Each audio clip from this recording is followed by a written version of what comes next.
நாளை மறுதினம் பெரும்பாலான மாவட்டங்கள் வடக்கு மற்றும் வடக்கு உள் மாவட்டங்களை தவிர்த்து மேற்கு தொடர்ச்சி மலையை ஒட்டி இருக்கக்கூடிய மாவட்டங்கள் நீலகிரி, கோவை போன்ற மாவட்டங்கள், தென் மாவட்டங்கள் திருநெல்வேலி, தூத்துக்குடி, கன்னியாகுமரி, தென்காசி போன்ற மாவட்டங்கள், அதே போல உள் மாவட்டங்களான மதுரை, தருமபுரி, கிருஷ்ணகிரி, நாமக்கல், திருச்சி போன்ற பல்வேறு மாவட்டங்கள்ல நாளை மறுதினம் பரவலாக கனமழை பெய்ய வாய்ப்பிருப்பதாக சொல்லப்பட்டிருக்கு.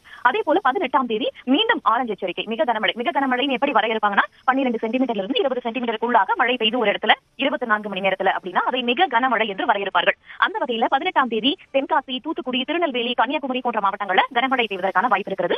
19ஆம் தேதியும் மிக கனமழை பெய்வதற்கான வாய்ப்பு இருக்கிறது. நீலகிரி, கோவை, தேனி, தென்காசி, திருநெல்வேலி, கன்னியாகுமரி போன்ற இடங்கள்ல ஒட்டுமொத்தமாக நம்ம பார்த்தோம் அப்படின்னா 5 நாட்களுக்கு தமிழகத்தில் கனமழை இருக்க போகிறது. குறிப்பாக தென் மாவட்டங்கள் மற்றும் மேற்கு தொடர்ச்சி மலையை ஒட்டிய மாவட்டங்கள்ல மிக கனமழையை நம்ம எதிர்பார்க்கலாம். மார்ச் 1ஆம் தேதியிலிருந்து இன்று வரைக்கும் தமிழகத்துல பெய்ய வேண்டிய இயல்பான மழையுடைய அளவு 9 சென்டிமீட்டர். ஆனா இப்ப வரைக்கும் ஒட்டுமொத்தமா பார்த்தோம்னா 5 சென்டிமீட்டர் அளவுக்கு தான் மழை பெய்திருக்கு. இது இயல்பை விட 43% குறைவு. இனி வரும் நாட்கள்ல மழை பெய்யும் பட்சத்துல அதை ஈடுகட்டும் வகையில மழை இருக்கும்னு எதிர்பார்க்கப்படுகிறது. விக்னேஷ்.